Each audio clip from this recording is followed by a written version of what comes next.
எங்கட வகுப்பு நாங்க ஆரம்பிப்போம். இன்றைக்கு நாங்க அரசறிவியல் பாடத்துல மிக முக்கியமான ஒரு பகுதியை பார்க்க போறோம். நான் பேசுறதுல உங்களுக்கு ஏதாவது ஸ்டக் ஆகினா கிளியர் இல்லாம இருந்தா உடனடியாக செக் பண்ணுங்க. நாங்க இறுதியாக நடந்த வகுப்புல அரசறிவியல் வரலாறு படிச்சிருந்தோம். கிரேக்க காலத்துல இருந்து அடுத்தது உரோம காலம், மத்திய காலம், அது அப்படியோ வந்து நவீன காலம், முதலாம் உலக மகா யுத்தம், இரண்டாம் உலக மகா யுத்தம், அப்படி அரசறிவியலோட வளர்ச்சியை நாங்க படிச்சிருந்தோம். இன்றைய கிளாஸ்ல அதே போல மிக முக்கியமான ஒரு தலைப்பை நாங்க பார்க்க போறோம். அதுக்கு முன்னால இந்த கிளாஸ்ல நிறைய 2026 எக்ஸாம் எழுதுறவங்க இருக்கிறதால முக்கியமான ஒரு விஷயத்த சொல்லலாம் அப்படின்னு நான் நினைக்கிறேன். என்னன்னு சொன்னா, பொலிட்டிக்கல் சயின்ஸ்ல 25% விஷயங்கள் அல்லது 20% விஷயங்கள் தான் நாங்க கஷ்டப்பட்டு பாடமாக்க வேண்டிய விஷயம். 80% விஷயம் அண்டர்ஸ்டாண்ட் பண்ணி அழகா புரிஞ்சு வச்சு கொள்ள வேண்டியதாக இருக்குது. ஆனா எங்கள்ல நிறைய பேர் 12ஆம் ஆண்டு கைட்ட பாக்குறோம், 13ஆம் ஆண்டு கைட்ட பாக்குறோம், அல்லது எங்களை சேர்மார் தந்த 15 டியூட்டையும் பாக்குறோம். பார்த்துட்டு இவ்வளவையும் படிக்கணுமே, இதுல எல்லாத்தையும் பாடமாக்கணுமே, இன்னும் 90 நாள் 88 நாள் தான் இருக்குது அப்படின்னு நினைச்சு நாங்க ஃபெடப் ஆகிறோம், ஒரு ஸ்ட்ரெஸ் ஆகிறோம். எனவே டியூட்டை எடுத்தா நல்ல யோசனை. அப்பதான் நாங்க முதலாவது யூனிட் எடுத்து வாசிப்போம், ரெண்டாவது யூனிட் இருக்குது, மூணாவது யூனிட் இருக்குது, எங்களை ஏழாவது யூனிட் இருக்குது. இந்த சிந்தனை எங்களுக்கு ஓடிக்கொண்டிருக்குது. கடைசியா அதையும் படிக்காம மூடி வச்சுட்டு அப்படியே பெஞ்சில நாங்க தூங்கிடுறோம். இன்னும் சில பேர் என்ன செய்வாங்கன்னா,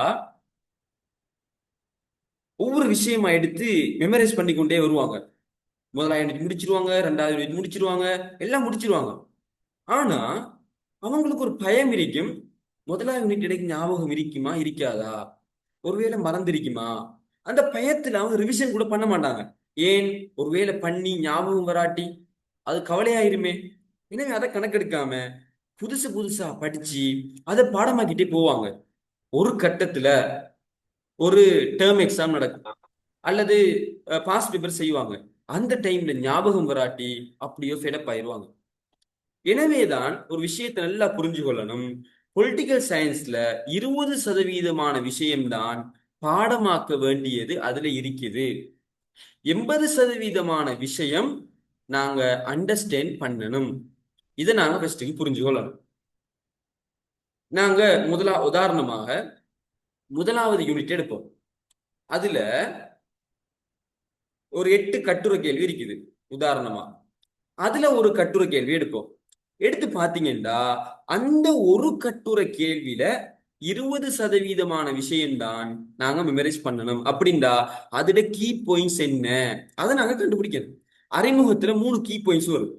உள்ளடக்கத்துல 10 மார்க்ஸுக்கு ஒரு குறிப்பிட்ட கீ பாயிண்ட்ஸ், 20 மார்க்ஸுக்கு கொஞ்சம் கூட வரும். அப்ப அந்த கீ பாயிண்ட்ஸை மட்டும் எடுக்கிற, முடிவுரையில் என்ன எழுதணும் அந்த கீ பாயிண்ட்ஸ் எடுத்தீங்கன்னா ஒரு 3 பக்கம் 4 பக்கத்துல இருக்கிற நோட்ஸ் ஒரு அரைவாசி பக்கத்துக்கு வந்துடும்.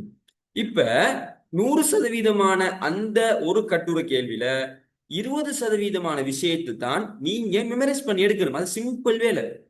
காலையில ஒரு 4 மணி 5 மணிக்கு எழுப்பினீங்கன்னா சில மெமரி டெக்னிக் இருக்குது, அதை யூஸ் பண்ணீங்கன்னா ஒரு 5 நிமிஷம் 10 நிமிஷத்துல அதை மெமரைஸ் பண்ணிடலாம். ஒரு நாளைக்கு 2 3 கேள்வியில கீ பாயிண்ட்ஸ் எல்லாம் நீங்க மெமரைஸ் பண்ணலாம். மிச்சம் இருக்கிறது அண்டர்ஸ்டாண்ட் பண்ற வேலை மட்டும்தான். அதுக்கு நீங்க ஒரு நல்ல விளங்கப்படுத்துற, நல்ல உதாரணங்கள் மூலம் விளங்கப்படுத்துற ஒரு கிளாஸை நீங்க ஃபாலோ பண்ணீங்கன்னா உங்களால ஈஸியான முறைக்கு இந்த 90 நாள்லையும் எடுக்க முடியும். அந்த வகையில நாங்க இந்த ஒரு முன்னுரையோட நான் ஆரம்பிக்கிறேன். இந்த கிளாஸ்ல நிறைய பிள்ளைகள் எங்களுக்கு இந்த பிரச்சனைகள் இருக்குது அப்படின்ட்டு எங்கட சொரூபன் பிரதர்ட்ட நீ சொல்லியிருக்கிறீங்க. அதுல ஒவ்வொன்றாக எடுத்து நான் இந்த கிளாஸ்லயே விளங்கப்படுத்துவேன். இப்ப நாங்க எங்கட பாடத்துக்குள்ள போவோம். இன்னைக்கு நாங்க படிக்க போறது அரசறிவியலை விளங்கிக் கொள்ளல். நான் ஸ்கிரீன் ஷேர் பண்றேன் பாருங்க.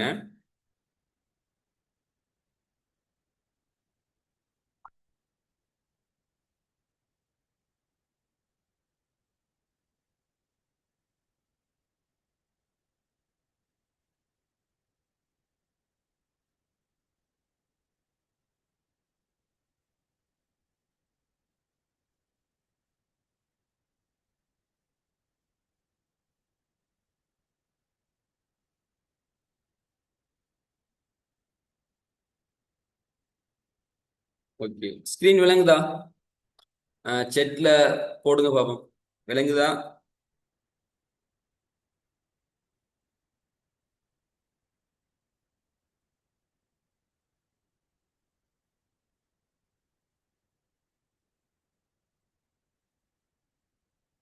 விளங்குதுன்னு சொல்லிக்கிறீங்க. சிலாக்கள் விலங்கல்லன்னு சொல்லிக்கிறீங்க. ஓகே, விளங்குது. சரி, இப்ப நாங்க அரசறிவியலை விளங்கிக் கொள்ளல் அப்படிங்கிற ஒரு தலைப்பை நாங்க பார்க்க போறோம். இது ஏன் தேவைண்டா, இது மட்டும் உங்களுக்கு புரியாம நீங்க படிக்க ஆரம்பிச்சா உங்களுக்கு படிக்கிற போர் அடிக்கும், படிக்கவே பிடிக்காம இருக்கும். எவ்வளவுதான் நீங்க பாடமாக ட்ரை பண்ணாலும் அது மைண்டை விட்டு மறந்துட்டே இருக்கும். நீங்க இந்த விஷயத்தை புரிஞ்சு கொண்டா மட்டும்தான் பொலிட்டிக்கல் சயின்ஸ் உங்களுக்கு இன்ட்ரெஸ்டா மாறும். என்ன இந்த பாடம் உங்களுக்கு விளங்கு. நான் ஏற்கனவே சொல்லியிருந்தேன், ஒரு ஒரு விஷயத்துல நான் சக்சஸ் ஆகணும், நீங்க நல்ல எடுக்கணும் அப்படின்னா கட்டாயம் அதுல 80% விஷயத்தை புரிஞ்சே ஆகணும், விளங்கி கொண்டே ஆகணும். அரசியல்னா இதுதானா, அரசறிவியல்னா இதுதானா அப்படின்னு நீங்க விளங்கணும். இப்ப ஏற்கனவே நாங்க சொன்னோம், விளையாட்டு நொண்டிருக்கிறது. விளையாட்டு அப்படிங்கிற ஒரு சொல், இதுல அர்த்தம் என்ன? நாங்க கிரவுண்ட்ல விளையாடுறது, கிரிக்கெட் விளையாடுறது, ஃபுட்பால் விளையாடுறது, இதைத்தான் விளையாட்டுன்னு சொல்லுவோம். இது எங்க எல்லாருக்கும் தெரியும். விளையாட்டுன்னு என்னன்னு கேட்டா அழகா சொல்லுவீங்க. அதுல ஃபுட்பால் இருக்குது, வாலிபால் இருக்குது, கிரிக்கெட் இருக்குது, எல்லாம் இருக்குது. இதே போல அரசியல்னா என்ன அப்படின்டா நிறைய பேர் மைண்டுக்கு வாரல்ல. அரசியல்னா என்ன? அவங்க பாடமாக்கிய வரைவிலக்கணத்தை எடுத்து சொல்லுவாங்க. அரசியல் என்றால் அதற்கென்று ஒரு வரைவிலக்கணம் இல்லை, ஆனால் அரிஸ்டோட்டில் இவ்வாறு கூறுகிறார். இப்படி நாங்க பாடமாக்கிற நோட்ஸுக்கு போவோம். அது பில. அதுக்கு முதல் அரசியல்னா என்னன்னு புரிதல் எங்களுக்கு இருக்கணும். அரசியல்னா என்ன, அரசறிவியல்னா என்ன, சரியா? அரசறிவியல்ங்கிற வேர்டு என்னத்தை குறிக்குது, அதை நாங்க தெரிஞ்சுக்கொள்ளணும். இதனாலதான் உங்களோட சிலபஸ்ல ஃபெஸ்டிகே போட்டிருக்கிறாங்க, அரசறிவியலை விளங்கிக் கொள்ளல். அப்ப நான் இன்றைக்கு உங்களுக்கு என்ன சொல்லி தருவேன் தெரியுமா? அரசறிவியல்ங்கிற வேர்டுக்குள்ள ரெண்டு சொல்லி இருக்குது. ஒன்று அரசியல், இன்னொன்று அரசறிவியல். ஃபெஸ்ட்டுக்கு நாங்க அரசியல் என்னன்னு பார்ப்போம். அடுத்ததாக அரசறிவியல் அப்படின்னா என்னன்னு பார்ப்போம். இதுதான் இன்றைய கிளாஸ்ல நாங்க படிக்க போறது. படிச்சு முடிஞ்சதுக்கு பிறகு ஷார்ட் நோட்ஸையும் நான் உங்களோட கையில தருவேன். அப்ப நான் விளங்கப்படுத்தின விளக்கத்தை மையமாக வச்சு இந்த ஷார்ட் நோட்ஸையும் வச்சு நீங்க ஒரு ஷார்ட் நோட்ஸ் உருவாக்குவீங்க. அந்த ஷார்ட் நோட்ஸ் எங்களோட மைண்ட்ல இலகுவாக பதியறதுக்கு ஏத்த மாதிரி உங்களுக்கு இருக்கும். கடைசியாக மெமரி டெக்னிக் மூலமாக இதை எப்படி பாடமாக்கலாம் அப்படின்னு சொல்லி இந்த வகுப்பை நான் முடிப்பேன். சரி, இப்போ நாங்க ஸ்டார்ட் பண்ணுவோம். கவரேஜ் ப்ராப்ளம் ஸ்ட்ரக் ஆகுதுன்னா உடனடியாக என்கிட்ட சொல்லிடணும். அதே போல நான் சில கேள்விகள் கேட்டா மைக் ஒன் பண்ணி எங்களுக்கு பதில் சொல்லணும். அடுத்தது அந்த ரியாக்ஷன் நான் யூஸ் பண்ணணும்னு சொல்லியிருந்தேன், அந்த லைக் போடுறது, அது அந்த விஷயங்கள் எல்லாம் இது விளங்கிட்டா அப்படின்னு கேட்டா நீங்க டக்குனு லைக் போடுறது, அல்லது கேள்வி ஏதாவது இருந்தா ஹேண்ட் ரைஸ் பண்றது, அதெல்லாம் நீங்களும் யூஸ் பண்ண பழகணும். இது ஆன்லைன் ஊடான கற்றல்ங்கிறதால உங்களோட இன்வால்மெண்ட் இருக்கணும். சரியா? எந்த இன்வால்மெண்ட் இருக்கும், உங்களோட இன்வால்மெண்ட் செய்யணும், ஆஹ் இருக்கணும். சரியா? ஓகே. அரசறிவியலை விளங்கிக் கொள்ளல் அப்படிங்கிற தலைப்புல பார்த்தோம்னு சொன்னா ரெண்டு வேர்ட் இருக்கு இதுக்குள்ள. ஒன்று அரசியல், அடுத்தது அரசறிவியல். இப்படி ரெண்டு வேர்ட் இந்த சொல்லுக்குள்ள இருக்குது. எனவே அரசியல்டா எங்களுக்கு என்னென்று தெரியணும், அரசறிவியல்டா என்னென்று தெரியணும். நாங்க அரசறிவியலை புறவு பார்ப்போம். இப்ப பார்க்க போறது அரசியல். உங்களுக்கு தெரியும், நடிகர் விஜய் அவர்கிட்ட மிச்சம் காலமா கேட்டாங்க, நீங்க அரசியலுக்கு வருவீங்களா வரமாட்டீங்களா? இப்ப விளையாட்டுக்கு வருவீங்களா வரமாட்டீங்களான்னு கேட்கல. ஏன், விளையாட்டுங்கிறது எங்களுக்கு என்னன்னு தெரியும், ஃபுட்பால் கிரிக்கெட் அதெல்லாம் எங்களுக்கு தெரியும். அரசியலுக்கு வருவீங்களா வரமாட்டீங்களா அப்படின்னு கேட்கிறாங்க. அரசியல்ல என்ன அப்படின்னா எங்களோட மைண்டுக்கு ஒரு பிக்சர் இருக்கும், அதை உருவாக்கத்தான் நான் இப்போ ட்ரை பண்ணுவேன். அது வந்துட்டுன்னு சொன்னா அந்த பிக்சரை வச்சு நாங்க தண்ணி மாதிரி மற்ற விஷயங்களை படிச்சுட்டு போகலாம். இதுல பிள விட்டவங்க தான் ஆரம்ப காலகட்டங்கள்ல இன்றைக்கு வரைக்கும் பொலிட்டிக்கல் படம் கஷ்டம்னு நினைச்சு கொண்டிருக்கிறாங்க. எனவே இப்ப விஜய்கிட்ட நிறைய பேர் கேட்கிறாங்க, நீங்க அரசியலுக்கு வருவீங்களா வருவீங்களா வருவீங்களான்னு. அவரும் நேரடியா சொல்லல, வரலாம் வராம விடலாம் அப்படி பல காரணங்கள் சொல்லிட்டு வந்தாரு. இன்றைக்கு என்னன்னு பார்த்தா அவர் அரசியல்ல இறங்கி அந்த அந்த தமிழ்நாட்டு அதிகாரத்தை கைப்பற்றுறதுக்காக பல வாக்குறுதிகள் கொடுத்தாரு. நான் பெண்களை பாதுகாப்பாக நடமாட்டுறதுக்கான வசதிகளை செய்வேன் அப்படின்னு சொன்னாரு. போதைப் பொருள்களை ஒழிப்பேன் அப்படின்னு வாக்குறுதி கொடுத்தாரு. அதாவது இந்த சமூகத்துல இருக்கிற பிரச்சனையை நான் தீர்ப்பேன் அப்படின்னு முன்னுக்கு மக்கள் மத்தியில பிரச்சாரம் செஞ்சாரு. மேடை மேடையா பேசினாரு. இப்ப எலெக்ஷன் நடந்து முடிஞ்சு இன்னும் ரிசல்ட்ஸ் வரல. கொஞ்ச நாளையால யாரு தமிழ்நாட்டு முதலமைச்சர் வருது. இதைத்தான் அரசியல் சொல்லுவோம். இப்ப விளையாட்டுண்டா அதுல பல பாத்திரங்கள் இருக்குது. என்ன, ஃபுட்பால்னு சொன்னா அதுல பல விஷயங்கள் இருக்கு, கிரிக்கெட்னா பல விஷயம் இருக்கு. அரசியல்டா அதுல சில விஷயம் இருக்கு. இப்படி என்ன வாக்குறுதி கொடுக்கிறது, மேடையில ஏறி பேசுறது, சமூகத்தில் இந்த பிரச்சனையை தீர்ப்புன்னு சொல்றது, சரியா? அப்ப இப்படியான விஷயங்கள் எல்லாம் அரசியலுக்குள்ள வருது. ஆர்ப்பாட்டத்துல கலந்து கொள்ற, ஒரு அரசியல்வாதிக்கு சார்பா பேசுற, மக்கள் எல்லாரும் போய் எலெக்ஷன்ல ஓட் போடுற, இதெல்லாம் அரசியல் செயற்பாடு. இப்ப உங்களுக்கு ஒரு அளவுக்கு மைண்ட்ல பிக்சர் ஒன்று வந்திருக்கும். அரசியல்ல இதுதான் அப்படின்னு விளங்கிருக்கும், சரியா? பொதுவா மக்கள்கிட்ட நீங்க போய் அரசியல்ல என்னன்னு கேட்டீங்கன்னா, எங்கட வாப்பாமார் அப்பாமார் அம்மாமார்ட்ட கேட்டீங்கன்னா, அரசியல்ல என்ன, ஒரு நாட்டை ஆட்சி செய்யறது அரசியல் அப்படின்னு சொல்லுவாங்க. பொதுவான வழக்குல இப்படித்தான் சொல்லுவாங்க. இப்ப உளவியல்னா என்ன அப்படி கேட்டா நிறைய பேர் சொல்ற என்ன தெரியுமா? அது மத்தவங்களோட மனசுல இருக்கிறத அறிஞ்சு கொள்றதுதான் உளவியல்பாங்க. அது உண்மையா? அது உண்மையே இல்லை. நானும் சைக்காலஜி தான் படிக்கிறேன். சைக்காலஜில இப்ப இந்த கிளாஸ்ல வர ஒரு மனசுல என்ன ஓடுதுன்னு கண்டுபிடிக்க இயலுமா? கண்டுபிடிக்க இயலாது. ஆனா மக்கள் எப்படி நினைச்சு கொண்டிருக்கிறாங்கன்னா, உளவியல்டா அவங்க மக்களோட மனசுல இருக்கிறதெல்லாம் அறிஞ்சு கொள்ளுவாங்க அப்படின்னு நினைக்கிறாங்க. ஆனா அது இப்படி முழுமையான விளக்கம் இல்ல. ஒரு அளவு அறிஞ்சு கொள்ள இயலும். அவன் நடத்தைகள் அது இதுல பார்த்து கொஞ்சம் அறிஞ்சு கொள்ள இயலும். ஃபுல்லா அறிஞ்சு கொள்ள இயலாம். அவங்கள்ட்ட போய் நாங்க மெட்ஸின் என்னன்னு கேட்டா அது கணக்கு பாடம்னு சொல்லுவாங்க. ஆனா உண்மை அதுவா? கணக்கை தாண்டி இன்னும் எத்தனையோ விஷயம் அதுல இருக்குது. ஏன் இன்னைக்கு வந்திருக்கிற ஏஐ கூட கணிதவியலாளர்களோட உதவியோட தான் கண்டுபிடிக்கப்பட்டிருக்கு. அதே போல விஞ்ஞானம் என்னன்னு கேட்டா அது இந்த கிருமிகளை கண்டுபிடிக்கிறது அப்படின்னு சும்மா பொதுவா சொல்லுவாங்க. இதே போல அரசியல் என்னன்னு கேட்டா தேசத்தை ஆட்சி புரிதல் சொல்லுவாங்க.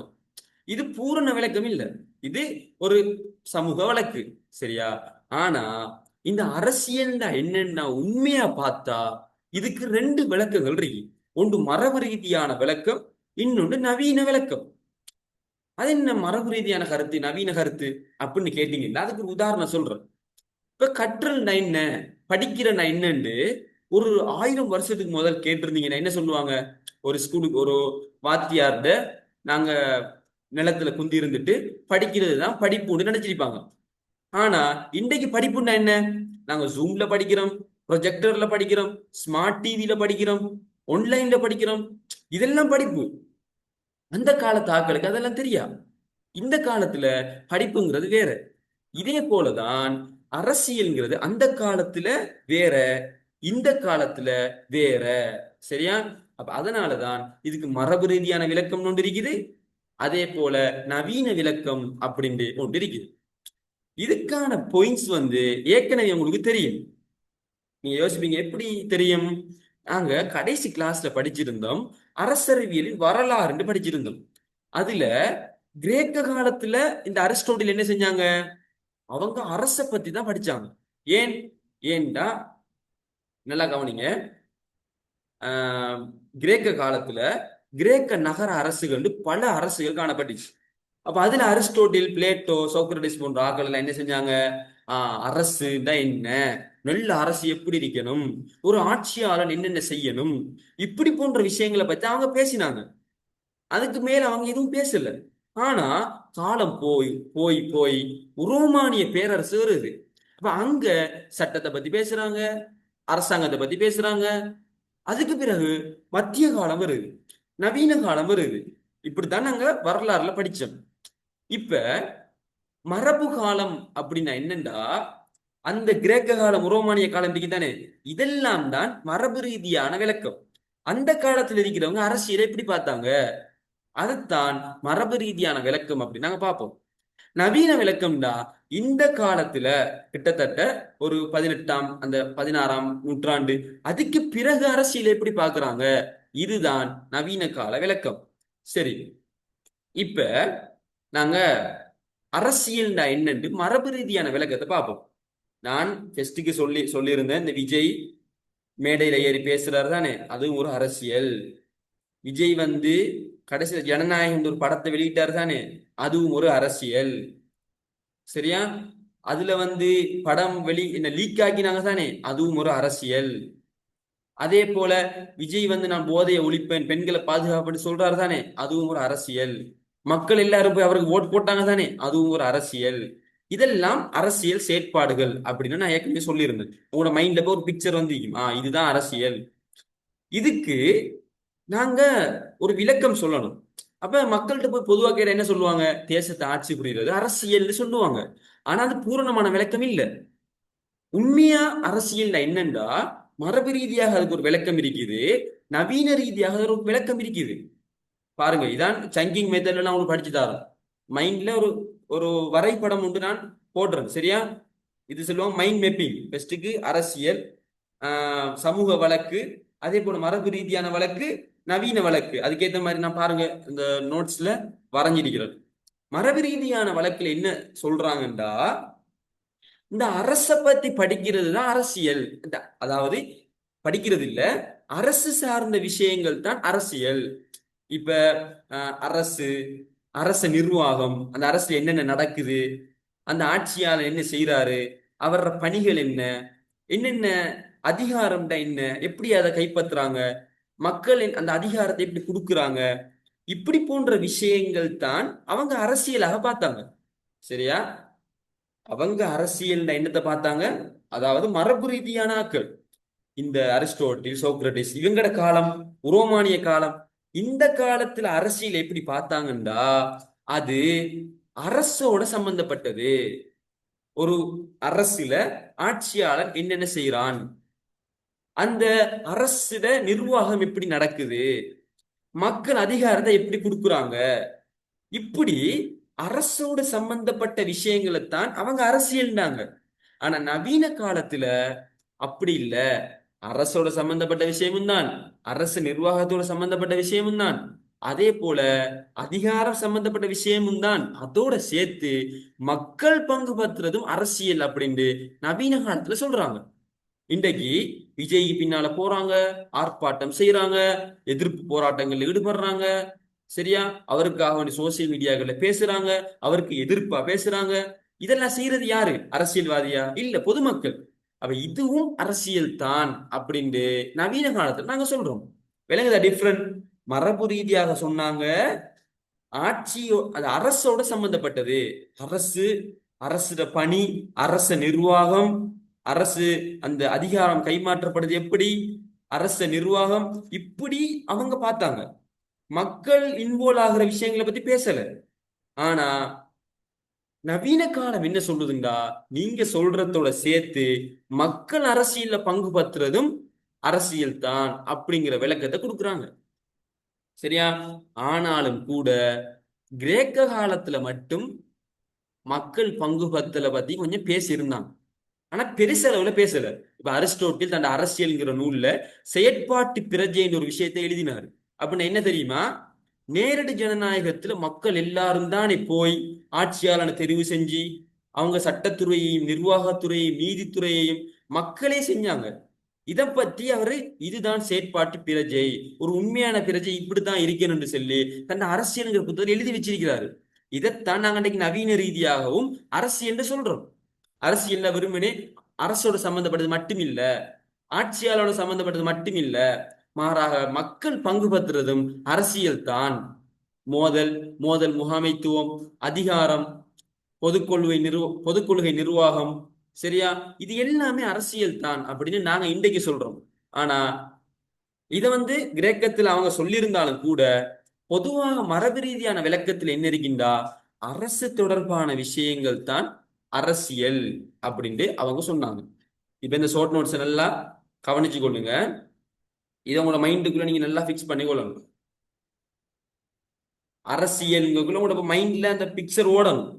அரசியல் அப்படின்னு சொல்லும் போது ஓகே, பொதுவாக மக்கள் சும்மா நகரத்தை, ஒரு தேசத்தை ஆட்சி செய்யறன்னு சொல்றாங்க. ஆனா இதுக்கு மரபு ரீதியா ஒரு விளக்கம் இருக்குது, நவீன ரீதியாக ஒரு விளக்கம் இருக்குது. மரபு ரீதியா என்ன சொல்றாங்கடா, இந்த அரிஸ்டோட்டில், சோக்ரட்டிஸ், பிளேட்டோ, அதே போல இந்தியாவுல கௌடில்யர், சீனாவுல கொன்ஃபூசியஸ், இவங்க எல்லாருமே அதை எப்படி பார்த்தாங்கன்னா ஆட்சி இந்த அரசோட சம்பந்தப்பட்டதா தான் சுருக்கி பார்த்தாங்க. ஆனா நவீன காலத்துல அரசியலை எப்படி பார்க்கறாங்கண்டா, அரசு, அரச நிர்வாகம் இது எல்லாத்தையும் தாண்டி மக்கள் பங்கு பத்துறதும் அரசியல் என்று சொல்லி நவீன காலத்துல சொல்றாங்க. இப்ப விளங்குதா உங்களுக்கு? நான் ஏற்கனவே சொன்ன மாதிரி மைண்ட்ல வச்சுக்கொள்ளுங்க, இந்த விஜய் பேசுறது, அவரை பின்னால மக்கள் ஒன்று கூடுறது, மீட்டிங், இதுதான் அரசியல். அதை உங்களோட மைண்டுக்குள்ள கொண்டு வாங்க. இதுதான் அரசியல். நாங்க வாலிபால் விளையாடுறது, கிரிக்கெட் விளையாடுறது, சமைக்கிறது, இதெல்லாம் அரசியல் இல்ல. அது சமையல், அது விளையாட்டு.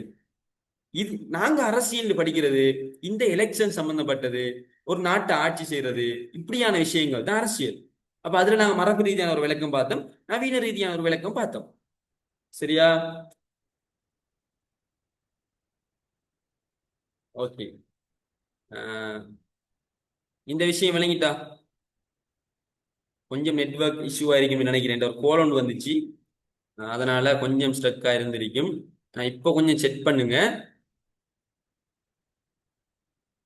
சரியா? இப்போ கொஞ்சம் செக் பண்ணுங்க. அரசியல் அப்படின்னா மரபு ரீதியா என்ன சொல்றாங்க, நவீன ரீதியா என்ன சொல்றாங்கன்றது உங்களுக்கு கிளியர் ஆகிட்டா அதை கொஞ்சம் செக் பண்ணுங்க, நான் அடுத்ததுக்கு போகும். சரியா? அரசியல்னா சும்மா சமூகத்துல என்ன சொல்றாங்க, சும்மா தேசத்தை ஆட்சி செய்யறது, இதான் அரசியல். அதே நேரம் மரபு ரீதி என்ன சொல்றாங்க, அரசோட சம்பந்தப்பட்டு அரசியலை பாக்குறாங்க. அரசு, அரச நிர்வாகம், அந்த அரச நிர்வாகம்னா எப்படி எப்படி நிர்வாகம் நடக்குது, அந்த மக்களுக்கு எப்படி எப்படி நிர்வாகமோட தேவைகள் எப்படி பூர்த்தி செய்யப்படுது, மக்களுக்கு ஒரு பிரச்சனை எப்படி தீர்க்கப்படுது, மக்களுக்கு எப்படி அந்த சட்டம் இயற்றப்படுது, இப்படியான அந்த நிர்வாக சார்ந்த விஷயங்கள். அந்த அதிகாரம் மக்கள் எப்படி ஆட்சியாளர் கொடுக்குறாங்க, ஆட்சியாளர் என்னென்ன வகையில் அதிகாரத்தை பிரயோகிக்கிறாரு, இப்படி அரசோட சம்பந்தப்பட்டு மட்டும்தான் அவங்க அரசியலை பார்த்தாங்க. ஆனா நவீன காலத்துல அரசோட சேர்ந்து மட்டும் இல்ல, மக்கள் பங்கு பத்துறதும் அரசியல் தான் சொல்றாங்க. இது உங்களுக்கு கிளியரா? கீழே செட் ஒன்று போடுங்க, மெசேஜ் ஒன்று போடுங்க. அரசியல்டா மரபு ரீதியா இதுதான், இப்படித்தான் அவங்க அன்னரை பார்த்திருக்காங்க, ஆனா நவீன காலத்துல இப்படி பாக்குறாங்க. அந்த விளக்கம் உங்களுக்கு விளங்கிட்டா? நான் ஏற்கனவே சொன்ன மாதிரி படிப்புண்டா அந்த காலத்துல சும்மா ஒரு வாத்தியார்ட்ட படிக்கிறது அவ்வளவுதான். ஆனா இந்த காலத்துல ப்ரொஜெக்டர்ல படிக்கிறது, சரியா, இந்த லேப்டாப்ல படிக்கிறது, எல்லாமே படிப்பு தான் இந்த காலத்துல. இத மாதிரி அரசியல் அந்த காலத்துல அரசோட மட்டும் சம்மந்தப்படுத்தி பார்த்தாங்க. இந்த காலத்துல அரசை தாண்டி மக்கள் பங்கு பத்துறதும் அரசியல் தான் அப்படின்னு இப்ப நாங்க பாக்குறோம். சரி, இதான் விஷயம். அவங்களுக்கு புரிஞ்சுட்டு, இதான் முக்கியம், புரிஞ்சு படிக்கணும். இதை நீங்க உங்களை சின்ன ஒரு 5ஆம் ஆண்டு 6ஆம் ஆண்டு பிள்ளைக்கு விளங்கப்படுத்துற அளவுக்கு உங்களுக்கு தெரிஞ்சிருக்கணும். அப்பதான் உங்களுக்கு நல்லா கிளியர் ஆகிட்டுன்னு அர்த்தம். இப்படி படிச்சீங்கன்னா ஒரு கஷ்டமும் இல்லை, ஈஸியா புரிஞ்சு வச்சு கொண்டே போகலாம். எக்ஸாமுக்கு எழுதுறது வேற மெத்தட் இருக்குது, அந்த மெத்தட்டை நீங்க பிடிச்சீங்கன்னா நாங்க புரிஞ்சதை வச்சு ஏற்கனவே மெமரைஸ் பண்ண short notes, key notes, key points சொன்னேன், அதை வச்சு அழகா எக்ஸாம்ல எழுதலாம். நாங்கள் அப்படிதான் படித்தோம். சரியா? ஓகே. இன்னும் ஒரு தரம் சொல்லுங்கன்னு சொல்றீங்க. ஓகே, நான் ஒரே ஒரு தரம் நோமலா சொல்லிட்டு நான் அடுத்த அரசியலும் அரசறிவியலுங்கிறதுக்குள்ள நான் போறேன். அதுவும் ஈஸியான ஒரு தலைப்பு. ஓகே, சரியா? அரசியல் அப்படின்னா என்னன்னு எங்களுக்கு தெரிஞ்சிருக்கணும். சமையல் சொன்னா எங்களுக்கு தெரியும், யூடியூப்ல இன்னைக்கு நிறைய பேர் பாக்குறாங்க. இந்த பாய்ஸ் கூட பிரியாணி அது இது எல்லாமே பார்த்து பார்த்து செய்யறாங்க. சரியா? அப்ப சமையலை பத்தி எங்களுக்கு நல்லா தெரியும். நாங்க அங்க படிக்க போறது அரசியல். நான் ஏன் அடிக்கடி இன்னொன்று சொல்றேன்டா, சமையல் அப்படிங்கிறது என்ன என்று எங்களுக்கு புரிய முடியுதுன்னு சொன்னா அரசியல் என்னன்னு எங்களுக்கு புரிய முடியும், அதுக்கு தான் சொல்றேன். அரசியல்ங்கிறது இந்த எதோட சம்பந்தப்பட்டது, ஒரு ஆட்சியோட சம்பந்தப்பட்டதுன்னு பழைய ஆட்கள் சொன்னாங்க, மரபு ரீதியான ஆட்கள் சொன்னாங்க. இன்றைக்கு சொல்றாங்க அரசியல்டா மக்கள் எல்லாரும் பங்கு பத்துறது அரசியல் தான். இப்ப மரபு ரீதியாக நாங்க அரசின் வளர்ச்சியில படிச்சோம். ஒரு கிரேக்க நகர அரசு இருந்துச்சு, மக்கள் எல்லாரும் ஒரு இடத்துல வருவாங்க, ஒரு ஆட்சியாளனை தெரிவு செய்வாங்க, அந்த ஆட்சியாளன் அவங்களுக்கு சட்டம் இயற்றுவான், நிர்வாக விஷயங்களை பார்ப்பான், அவங்களுக்கு நீதி விஷயங்களை அவன் கவனிப்பான், அதெல்லாம் செய்யறதுக்கு அவனுக்கு சில டீம் நிர்வாகிகள் இருந்தாங்க, படை தளபதிகள், படைகள் இருந்துச்சு. இப்படி ஒரு குறுகிய விஷயத்துக்குள்ள எல்லாம் நடந்துச்சு. அந்த டைம்ல இருந்த தத்துவ ஞானிகள் எல்லாம் எப்படி ஒரு அரசு இருக்கணும்னு தான் யோசிச்சாங்க. அது நாங்க தத்துவார்த்த படிப்போம். அரசு எப்படி இருக்கணும், ஒரு நல்ல அரசுட ஒரு ஆட்சியாளன் எப்படி இருக்கணும், அவனுக்கு என்னென்ன பண்புகள் இருக்கணும், இப்படி இலட்சிய ரீதியா யோசிச்சாங்க. ஒரு நியமம் சார் முறையில சரி நல்ல அரசு எப்படி இருக்கணும்னு யோசிச்சாங்க. இதை நாங்க அரசின் வளர்ச்சியில படிச்சோம். எனவே மரபு ரீதியாக அரசியல் அவங்க எப்படி பார்த்தாங்கன்னா ஒரு ஆட்சியோட சம்பந்தப்படுத்தி தான் பார்த்தாங்க, ஒரு அரசோட சம்பந்தப்படுத்தி பார்த்தாங்க. ஆனா காலம் மாற மாற ரோமானிய காலம், மத்திய காலம், நவீன காலம், அதுல முதலாம் உலக மகா யுத்தத்துக்கு பின், இரண்டாம் உலக மகா யுத்தத்துக்கு பின், இப்படி வளர வளர மக்கள் புரிஞ்சு கொண்டாங்க அரசியல்ங்கிறது வெறுமனே ஆட்சியோட சம்பந்தப்பட்டது மட்டுமில்ல, மக்கள் பங்கு பெற்றது அரசியல் தான் அப்படின்னு விளங்கி கொண்டாங்க. அதைத்தான் நாங்க நவீன ரீதியான விளக்கம் அப்படின்னு சொல்றோம். சரியா? ஓகே, இப்ப நாங்க அடுத்த விஷயத்துக்கு போவோம். அரசியலும் அரசறிவியலும். இது நல்ல இன்ட்ரெஸ்டான விஷயம், கவனிங்க. சரியா? இன்னைக்கு நாங்க பொலிட்டிக்கல் சயின்ஸ் சொல்றோம். இந்த பாடத்துல பேர் என்ன? Political science. தமிழ்ல கருத்து அரசறிவியல் அப்படின்னு நாங்க பயன்படுத்துறோம். இப்படித்தான் அரிஸ்டோட்டிலும் சொன்னாரா? இப்ப நான் உங்களுக்கு கேள்வி கேட்கிறேன், செட்ல பதில் சொல்லுங்க. இன்றைக்கு நான் பொலிட்டிக்கல் சயின்ஸ் சொல்றோம். இந்த பேர் அரிஸ்டோட்டிலுக்கு தெரியுமா தெரியாதா? எஸ்ஸா நோவா சொல்லுங்க. பொலிட்டிக்கல் சயின்ஸ்ங்கிற பேர் அரிஸ்டோட்டிலுக்கு தெரியுமா தெரியாதா? எஸ் எஸ்ஸா நோவா சொல்லுங்க. டக்குனு செக் பண்ணுங்க. கேள்வி விளங்கிட்டா? பொலிட்டிக்கல் சயின்ஸ் அரசறிவியல்ங்கிற இந்த பெயர் அரிஸ்டோட்டிலுக்கு தெரியுமா தெரியாதா? எஸ்ஸா நோவா? ஒரு ஆள் சொல்றீங்க அரிஸ்டோட்டிலே தெரியும் அப்படின்னு, எஸ். இன்னொரு ஆள் எஸ்ன்னு சொல்றீங்க, இன்னொரு ஆள் எஸ்ன்னு சொல்றீங்க, ஒரு ஆள் நோன்னு சொல்றீங்க. அரிஸ்டோட்டிலுக்கு தெரியாது அப்படின்னு. ஆனா நிறைய பேர் எஸ்ன்னு தான் சொல்றீங்க. சரியா? உண்மை என்னடா? சரியா? அரசறிவியல் அப்படிங்கிற அந்த பெயர் எப்ப வந்துச்சுண்டா இரண்டாம் உலக மகா யுத்தம் நடைபெற்ற அந்த காலத்துல விஞ்ஞானிமாரெல்லாம் கவனிக்கிறாங்க, இந்த யுத்தத்துக்கு காரணம் என்ன, ஏன்னா நிறைய மனித உயிர்கள் அழிஞ்சிட்டு. இந்த யுத்தத்துக்கு காரணம் என்ன அவங்க யோசிக்கும் போது திட்டத்துக்கு ஒரு ஒரு ஒரு முன்வாராங்க. நாங்க இவ்வளவு காலமும் சயின்ஸ்ல லெப்ல ஒரு கிருமிகளை பத்தியும் வேற வேற விஷயங்களை பத்தி ஆராய்ச்சி செஞ்சோம். இப்ப கொஞ்சம் அதை நிப்பாட்டி வச்சுட்டு நாங்க மனித உயிர்கள் அழியறதுக்கு என்ன காரணம், இதை நாங்க கொஞ்சம் ஆராய்வோம் அப்படின்னு வலிக்கிட்டாங்க. அந்த அடிப்படையில தான் அவங்களோட சயின்ஸ் அறிவை வச்சு அரசியல ரிசர்ச் பண்ணினாங்க. மனுஷன் ஏன் வாக்களிக்கிறான், ஏன் இந்த கட்சிக்கு வாக்களிக்கிறான், ஏன் மனுஷன் இப்படியான ஒரு முடிவு எடுக்கிறான். சரியா? இதெல்லாம் ஆராய்ச்சி செய்ய தொடங்கக்குள்ளதான் பொலிட்டிக்கல்ங்கிற பாடத்துக்குள்ள சயின்ஸ் வருது. எனவேதான் சயின்ஸ் உருவாகுது. அப்ப அரசறிவியல்ங்கிற பேர் வந்தது தற்போதைய நம்முடைய இந்த இரண்டாம் உலக யுத்த காலத்துக்கு பிறகுதான் இந்த அரசியல் பாடம் அரசறிவியல் அப்படின்னு மாறுது. சரியா? ஏண்டா எங்கட உலகத்துல சயின்ஸ் ஒரு விஷயத்துக்குள்ள வந்தா அதுக்கு ஒரு மதிப்பு கூட. இந்த உளவியலுக்குள்ளேயும் தான் ஆரம்பத்துல சைக்காலஜிங்கிறது அதுக்குள்ள சயின்ஸ் இருக்கல, எனவே மதிப்பு இல்லாம இருந்துச்சு. எப்ப அதுக்குள்ள சயின்ஸ் வந்துச்சோ அதோட அது மதிப்பாயிட்டு. இவர் நம்மட ஐன்ஸ்டீன் சொல்லுவாரு, ஒரு மதம் அதுக்குள்ள சயின்ஸ் இருக்கணும், சயின்ஸ் இல்லாட்டி அந்த மதம் குருடானது என்று சொல்லுவாரு. எனவே ஒரு மதம் சயின்ஸோட மோதி சயின்ஸுக்கு முரண்படாம அது வெற்றி பெறும் போதுதான் அது உண்மையான மதம் அப்படின்னு நம்மட ஐன்ஸ்டீன் சொல்லுவாரு. எனவே 1970 அந்த காலங்கள்ல எல்லாம் சயின்ஸ் ஒன்றுக்குள்ள வந்தா அதுக்கு மார்க்கெட் கூட, மதிப்பு கூட.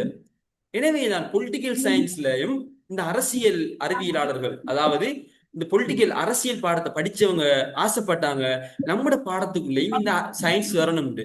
அந்த டைம்ல தான் சில விஞ்ஞானிமார் செஞ்ச வேலையால அப்படியோ சயின்ஸ் பொலிட்டிக்கலுக்குள்ள வந்துட்டு. இதைத்தானாங்க நடத்தை வாதம்னு சொல்லி படிப்போம். நடத்தை வாதம், பின்னடத்தை வாதம் எல்லாம் இருக்குது. எனவே இந்த பொலிட்டிக்கல் சயின்ஸ் நம்ம இப்ப படிக்கிறோம் தானே, இது அரிஸ்டோட்டில் தெரியாது. அவர் எப்படி பார்த்தாருண்டா அரசியல்ங்கிறது ரெண்டுக்கும் பேரா தான். அரசியல் படிக்கிறதுக்கும் அரசியல் தான், அரசியல் செய்யறதுக்கும் அரசியல் தான். அதனால ஒரு புத்தகம் எழுதுற என்ன, அரசியல் அப்படின்னு ஒரு புத்தகம் எழுதினாரு. அதுக்குள்ள அவர் எழுதின விஷயம் எல்லாம் என்ன, அரசறிவியல். இன்றைக்கு நாங்க அது அரசறிவியல் சார்ந்த ஒரு விஷயம் என்று சொல்லுவோம். அதை தவிர மாணவர்களுக்கு படிச்சு கொடுத்தாரு. ஆனா அந்த புத்தகத்தை வச்சு தான் படிச்சு கொடுத்தாரு மாணவர்களுக்கு. புத்தகத்துல பேர் என்ன, அரசியல். அப்ப அவர் இப்படி பார்த்தாருண்டா, அரசியல் சொன்னா அது படிக்கிறதும் அரசியல் தான், அது செய்யறதும் அரசியல் தான். அவர் அப்படித்தான் ரெண்டையும் பார்த்தாரு. ஆனா இன்றைய காலத்துல நம்ம என்ன செய்யறோம்டா, அப்படி இல்ல. அரசியலை படிக்கிறது அரசறிவியல், அதுக்கு பேர் பொலிட்டிக்கல் சயின்ஸ்.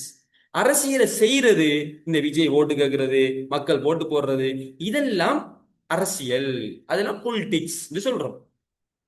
சரியா? ஓகே, இன்னும் 6 நிமிஷத்துல உங்களோட கிளாஸ் முடிய போகுது. கட்டாயம் ரீஜாயின் ஆகுங்க. சரியா? நாங்க ஒரு 10 மணிக்கு முடிக்கிற மாதிரி செட் பண்ணுவோம், அல்லது ஒரு 9:45 9:50க்கு முடிப்போம். கட்டாயம். அஹ்,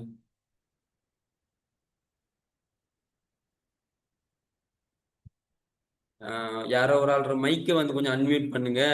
கொஞ்சம் மற்றவங்களுக்கு டிஸ்டர்ப் ஆயிருக்கு போல. கொஞ்சம் கட்டாயம் கன்சிடர் பண்ணிக்கொள்ளுங்க. கொஞ்சம் இருங்க. சரி. ஓகே. அப்ப நாங்க பார்த்தோம் என்ன, அரசியல், அரசியல் அரசியலும் இல்ல.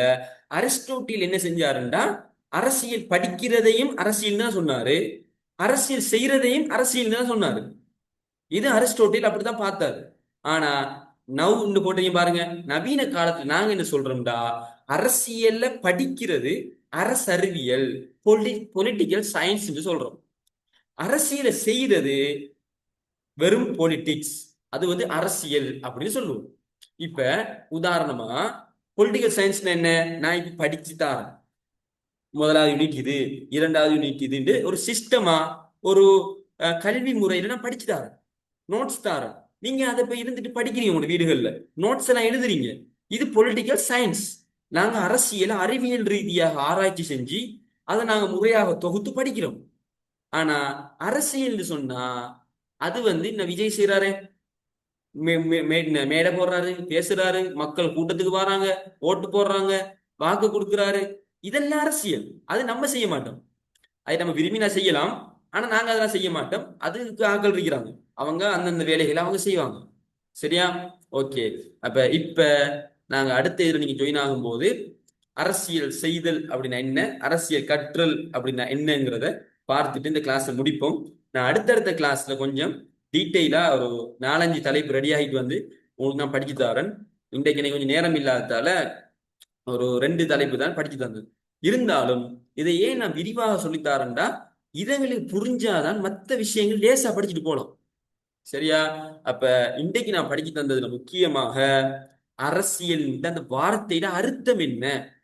எங்கட பிரெயின்ல short term memory, long term memory 2 விஷயம் இருக்கு.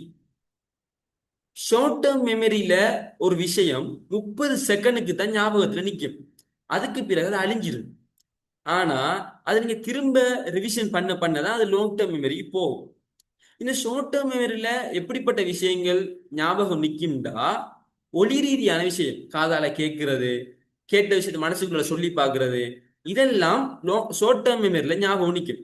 ஒரே டைம்ல 7 விஷயத்தை தான் ஷார்ட் டேர்ம் மெமரி வச்சுக்கொள்ளும். சரியா? நீங்க 7க்கு மேல புது புது தகவலை கொடுத்தீங்கன்னா அது பழச தள்ளி விட்டுட்டு புதுசை வச்சு கொள்ளும். எனவே நான் ஒரு மனிதனை ஃபுல்லா படிச்சீங்கன்னா கடைசியா படிச்சது மட்டும்தான் ஞாபகம் இருக்கும், முந்தி படிச்சதெல்லாம் மறந்துருக்கும். ஆனா லாங் டேர்ம் மெமரிங்கிறது ஒரு விஷயத்த நல்லா விளங்கி காரண காரியத்தோட இது இப்படித்தான் நடந்திருக்குது, இது இதுக்குத்தான் நடந்திருக்கு படிக்கிறது, அடுத்த உணர்ச்சி ரீதியாக படிக்கிறது, வாழ்க்கையோட தொடர்பு படுத்தி படிக்கிறது, இதெல்லாம் லாங் டேர்ம் மெமரியில போய் பதிவு செய்யப்படும். சரியா? பெரும்பாலும் ஷார்ட் டேர்ம் மெமரியில இருந்து தான் லாங் டேர்ம் மெமரிக்கு போகணும். சில டைம்ல நேரடியாகவும் லாங் டேர்ம் மெமரி போகும். எனவேதான் உங்களோட பிரெயின் எப்படி செயற்படுது, எப்படி தொழிற்படுது, எப்படி தந்தா எப்படி அது ஞாபகம் வச்சு கொள்ளும், அதுக்கேற்ற மாதிரி தான் நான் உங்களுக்கு சொல்லி தருவேன். ஒரு நாளைக்கு உங்களோட ஷார்ட் டேர்ம் மெமரியில பதிகிற மாதிரி இருக்கிற தகவல்களை 7 பாயிண்ட்ஸா சுருக்கி தான் நான் தருவேன். ஏன்டா அப்பதான் ஷார்ட் டேர்ம் மெமரியில வச்சுக்கொள்ளும். அதுக்கு பிறகு நீங்க ரிவிஷன் பண்ண இலகுவாக நான் நோட்ஸ் தருவேன். அதை நீங்க பாத்தீங்கன்னு சொன்னா இன்ட்ரெஸ்டாக ரிவிஷன் பண்ணலாம். அதுக்கு பிறகு இது எப்படி லாங் டேர்ம் மெமரியில கொண்டு போறேன்னு கடைசியாக நான் உங்களுக்கு டெக்னிக் சொல்லி தருவேன். சரியா? அப்ப இப்படி நாங்க ஒவ்வொரு கிளாஸ்லயும் படிச்சோம்டா ஈஸியாக நாங்க எங்கட டார்கெட்டை அடைஞ்சு கொள்ளே. ஃபர்ஸ்ட் யூனிட் செகண்ட் யூனிட் கொஞ்சம் கஷ்டப்பட்டு ஸ்லோவா படிப்போம். ஏன்டா அது நல்லா புரிஞ்சிட்டுண்டா அதுக்கு பிறகு மிக வேகமா நாங்க போவோம். உங்களுக்கு தெரியும் மூங்கில் மரம் ஃபர்ஸ்ட்டுக்கு 6 மாசத்துக்கு ஒரு சின்ன அளவுல தான் வளர்ந்துருக்கு. தண்ணி எவ்வளவு நீங்க ஊத்தினாலும் அதுக்கு மேல வளராது. ஆனா 6 மாசம் முடிஞ்சதுக்கு பிறகு அது குயிக்கா வளரும். இதே போல ஃபர்ஸ்ட் யூனிட் செகண்ட் யூனிட் மிக மெதுவாக பல உதாரணங்கள் சொல்லி நல்லா புரிஞ்சு அப்படி படிக்க வேண்டிய பாடம். அதுக்கு பிறகு இருக்கிறதெல்லாம் அது ஈஸியாக உங்களுக்கு போயிடும். யாரெல்லாம் இதுல பிற விட்டீங்களோ ஒழுங்கா விளங்காம படிச்சீங்களோ சும்மா பாடம் வாங்கிட்டு போனீங்களோ உங்களுக்கு மற்ற பாடங்கள் படிக்கிறதும் மற்ற யூனிட்டுகள் படிக்கிறதும் கஷ்டமாக இருக்கும். எனவே கட்டாயம் நீங்க அடுத்த இதுல ஜாயின் பண்ணி கொள்ளுங்க. அதுல நாங்க முக்கியமான இந்த விஷயத்தை பார்த்துட்டு நாங்க எங்களோட கிளாஸை முடிச்சு கொள்வோம். இதுவரைக்கும் சொன்ன விஷயங்கள் கிளியரா மைண்டுக்கு ஒரு பிக்சர் வந்திருக்க? அரசியல் என்ன, இதுதான் அரசியல், முந்தி காலத்துல எப்படி அதை பார்த்தாங்க, இந்த காலத்துல என்ன பாக்குறாங்க, சின்ன ஒரு விஷயம்தான். முந்தி அரசோட தொடர்படுத்தி மட்டும், இப்ப மக்கள் பங்கு பத்துறதும். சரியா? ஓகே. ஒரு ஆளுக்கு கிளியர். மத்தவங்க சும்மா செட் சும்மா. Okay, understood. சரி, எல்லாரும் புரிஞ்சு கொண்டீங்க.